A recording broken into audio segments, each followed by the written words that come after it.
Yun, shoutout sa kay Kuya Barbero TV, please support po. And also kay JC the Barber. Yan.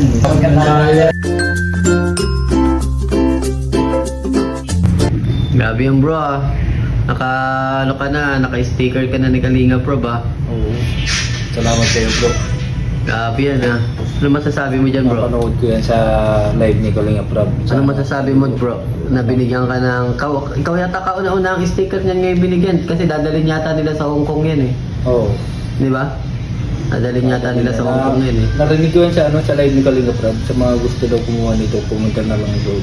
Kaso nung pag home service mo, nalimutan mo sabihan kita na mahingi ako. Ah, Yun na lang. inabot niya sa akin yan. Inabot niya sa akin nung nag-home service ako. Sakto nga.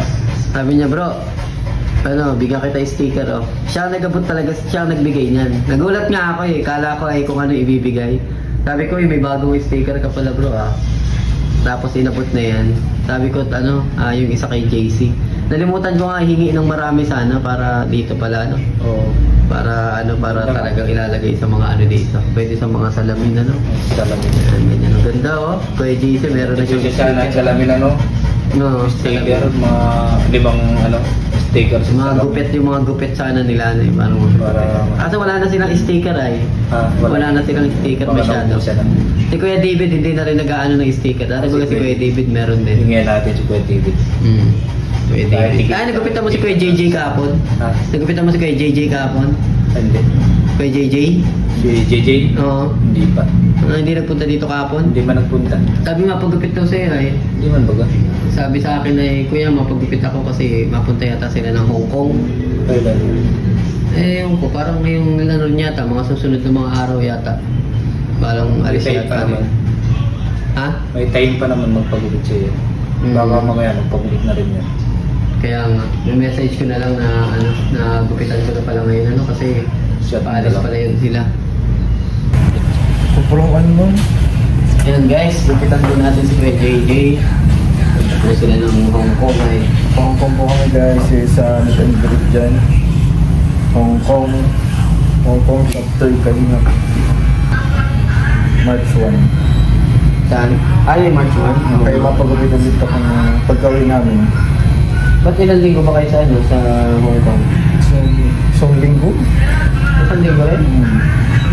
17 eh. Tapos mabiyahe kami ng 16. Hapon man ang flight namin, alas 3 ng hapon. Ng 17.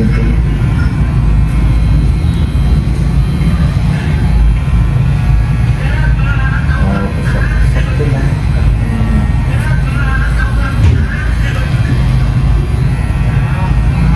Tulong pa lang. Ang dami nyo daw ay. Dami. Yung ginupitan ko sa rabay madami ko kayo. Sobrang dami. Parang nasa 30 million na kayo. Ang dami namin. First time lang. First time. Kapasama na rin pati yung nanay ni Krista. Bakit pa nag-vlog? Napanood ko palagi yan. Yung kanina nagtahanan sa inyo. Palagi ko ginakanan sa ko. Wait ko siya. Kasi hindi ko makakasama si Krista. Walang magulang siya makakasama. Sobrang minor eh. 15 pa lang pala si Krista. Oo. Pinakwestiyon kasi ng yung instable kasi ang baga nung mga nakaraan ay uso bagay yung traffic mo. Kaya hindi talaga palalabas yun. Siyempre mo kahit nga yung mga kliyente dito ng mga mga may anak sa California, tatawid lang ng mga part ng US user, pinakwestiyon. Kailangan parehas may consent mo na hindi lang isang magulang. Ganun kahigpit. Kaya may higpit yung bago. Pero sobrang dami nyo yan, talagang ilang hotel lang accommodate, ilang room kasi kung rentahan kayo. Hindi yung dami nyo naman. May nakabook na kayo hotel? Meron na. Scam ba si Kuya? May scam si Kuya ng 50. So, kung walang tabok. 50 mil na scam. 50 mil, pabook yun? Scam yun. Kamahal din pala, Diyan para sa... Mura daw yun. 50 mil na... Ay, pala mas mura na yan, kumbaga mura na yun. Pero siyempre sa atin ay mahal yung ganyan. Kaya pala nagmura siya kasi Advance. Malayo pa. malayo pa tapos inuurong na siya. Kaya yun, scam pala. Scammer pala. Buong ano sila nila Kuya Bal, pamilya kasama nila.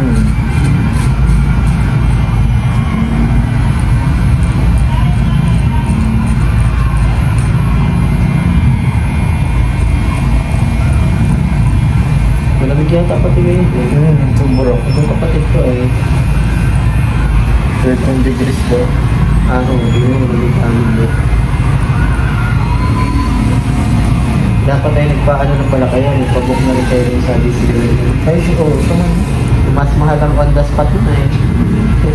Pag on the spot ka na parang pupunta ka rin eh, parang mas mahal eh.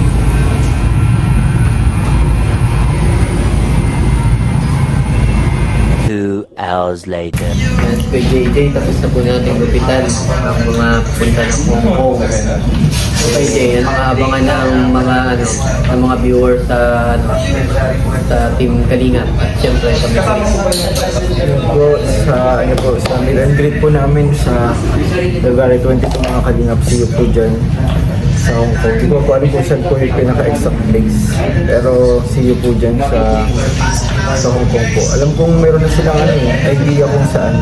Kami kasi hindi ko pa alam eh. Hindi ko pa alam. Siguro si Kalingap parang alam mo nila.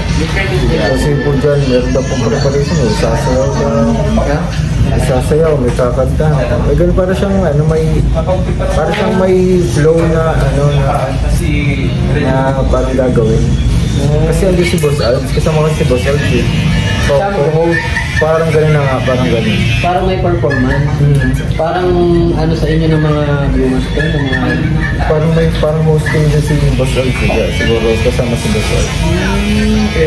Kasama din si Boss Alves, mga kalingap. Sige po dyan sa February 22.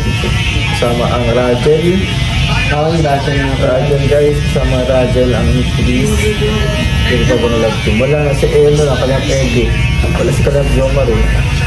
Si Eno pa ba? Sino pa mga kasama? Ayan, marami sila. Ang Chris guys, abang nakaano. Parang yung may nabasa din sa akin ng mga comment. Parang magkahiwalay daw ang nutrition. May Chris na itinerary. Sa Hong Kong. Totoo ba yun? Ay, hindi po. Kasi first time nila, so kapag first time, sila kanina pa mga kasama nila. Hindi pwede kami maghiwalay eh, para makamenos gastos din si Kuya sa mga bilili, mga pagkain. Kasi hindi naman yung active sila na parang sa kanya main channel. Minus na rin. Siya. Kaya imposibleng maghiwalay yung nutrition sa Hong Kong. Tapos yung Rajel. Kaya po abangan niyo po yung mga episodes sa Rajel. So, marami tayong kaganapin. Talagang mga kaganapan. Rajel ng Hong Kong. Tapos Nicholas ng Hong Kong, mga kanina. Mga abangan nila yun. Abangan nila kasi merong episode silang abangan din. Siguro dalawa, okay nga. Kasi matagal yun. From 17th, Chinese New Year, tapos hanggang 23 kami. Talagang matagal. Sobra. Grabe.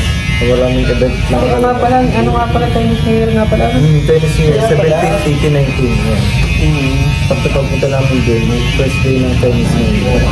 Ang daming tao na, grabe. Sobra, kaya nga po si po dyan. Marami tayong nakukuha ng blessing na ampaw. Biyaya. Ayan ay Chinese New Year.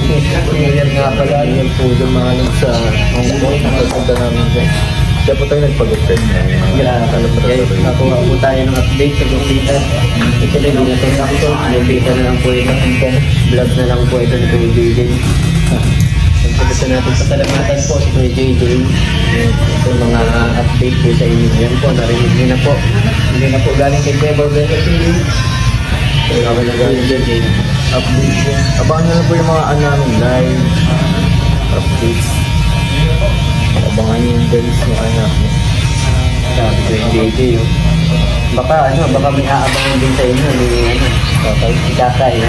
Sa King 7 guys. Dapat doon ka nag-propose. Sa ano? Hindi na kaya. Yeah. Nakakagin pa ako eh. Fight na nga ako, nagano ako, nagbawas ako ng Nang? 5 kilo.